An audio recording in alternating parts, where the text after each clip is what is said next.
Up next, he is the industry's longest continuously operating retailer and self-proclaimed highest Republican in the game, well known for smoking the best weed in the world. And recently, he's been working on individual one's legal access to cannabis to bring him to the top of the game. You know who it is, Jason Beck. Yeah, good morning, Rico. Hope everybody had a great weekend. Now it's Monday, the most important day of the week. And my story is kind of interesting. It's coming out of New York, where they're saying that New York favors felons and snubs disabled veterans in awarding of pot licenses. That's right.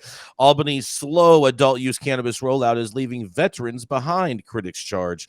Advocates say Governor Kathy Hochul's administration is discriminating against disabled military veterans by prioritizing convicted drug felons when awarding licenses to sell marijuana and possibly violating the very law that legalized the sale of cannabis in New York in the first place.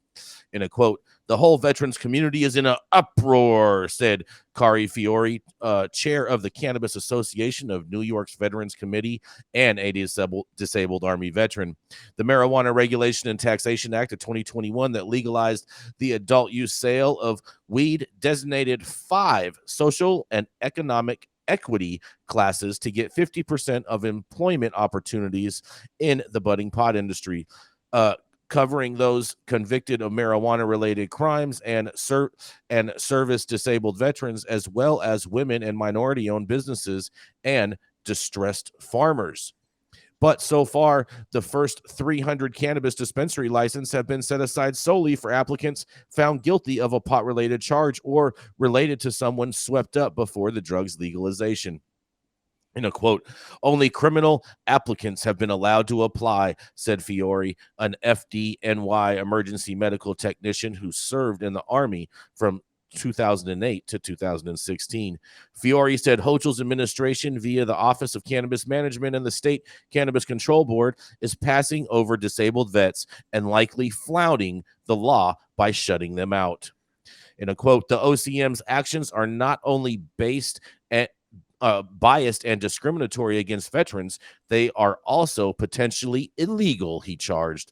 Fiore noted that the OCM carved out a new justice class last spring, creating the Conditional Adult Use Retail Dispensary, CURD, C-A-U-R-D, license for applicants previously convicted of marijuana-related offenses. In a quote, "This license category was not included in the MRTA language," he said, referencing to the 2021 legalization legislation.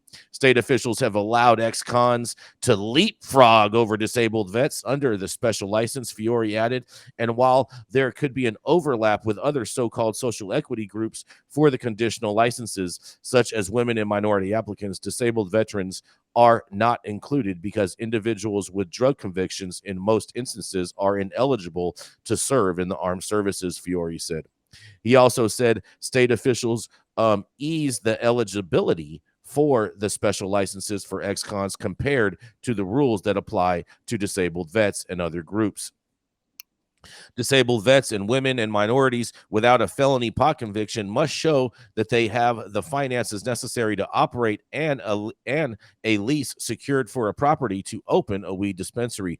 But under the conditional licenses, ex-cons can be approved without money or a lease and obtain financing via a fund that would dispense business loans. Social Equity Impact Ventures, the group whose ownership included former basketball star Chris Webber, the financing program has largely been a bust, unable to raise the necessary funds to get the program off the ground.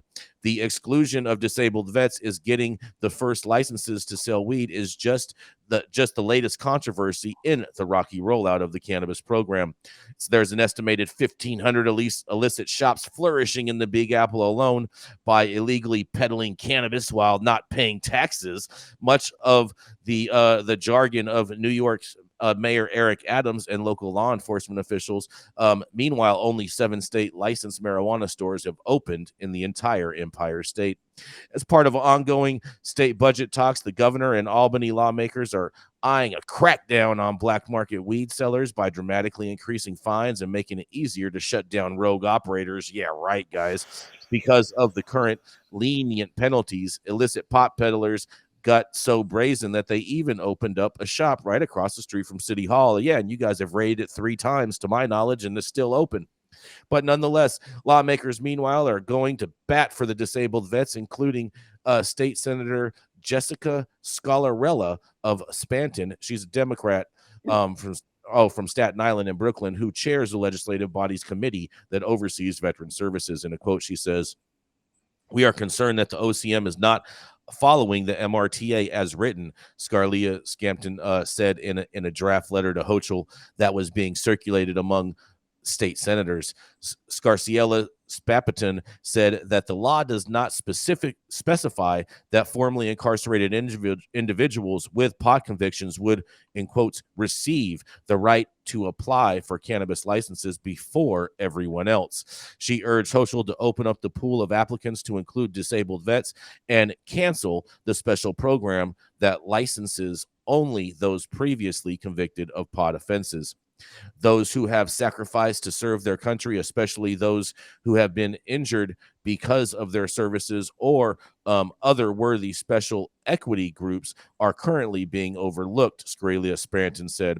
And the OCM, responding to on Hochul's behalf, defended giving ex-cons priority while saying in its discussions with veterans about future licensing, in a quote, "The Office of Cannabis Management has conducted significant outreach to veterans and veterans groups, including meeting with the Cannabis Association of New York's Veterans Committee, with the Black Veterans for Social Justice, hosting a roundtable at the Veterans in Economic Transition Conference, and hosting listening sessions across New York and numerous one-on-one conversations with veterans and advocates," said spokesman Aaron Giltman.